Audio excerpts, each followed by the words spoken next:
I see through many eyes. We build with many hands. They are themselves, but they are also us. My sole weapon is the question, and through it my power grows. From the ancient people of Mesopotamia comes the Epic of Gilgamesh, one of the oldest known myths to exist, dating back to the 3rd dynasty of Ur, about 2100 BC. This incredible account is the second oldest religious text in history.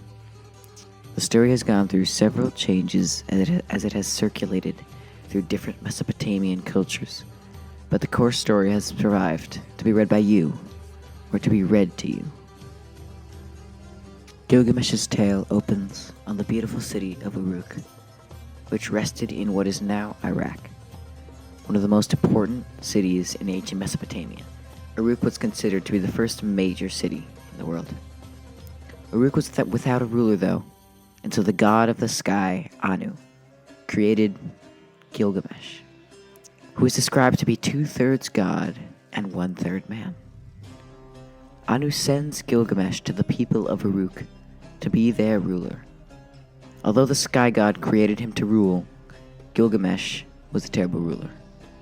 He didn't have any friends and thus grew cold and mean-spirited. He treated his subjects terribly and loved no one. One day, whilst brooding in his castle, Gilgamesh had a sudden urge to do something that would make him be remembered. And so he ordered the construction of a great wall. At first, the people heartily set to work building the wall. They thought that their king must have a good reason to build this wall. The wall eventually got so high that it became taller than any other in the world. Yet Gilgamesh did not cease.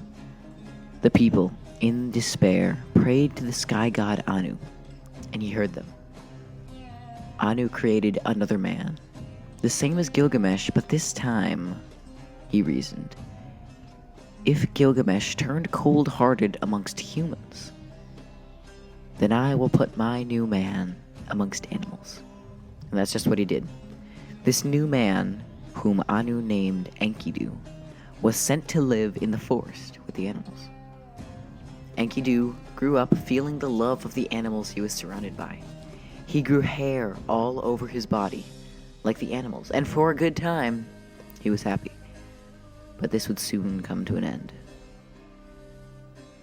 The first human Enkidu met, he did not like, as the man had come to hunt deer. At this, Enkidu was confused. Why would anyone wish to kill his friends? He broke the chariot and sent the man running in fear. The hunter ran all the way back to Uruk and told King Gilgamesh about Enkidu, calling him the strongest man he had ever seen. When he heard this, Gilgamesh grew angry. According to him, he was the strongest, and he told the hunter to go out and capture him. But the hunter was too scared. He refused to go, saying, I can't fight him. He is too strong. At this, Gilgamesh's rage increased tenfold.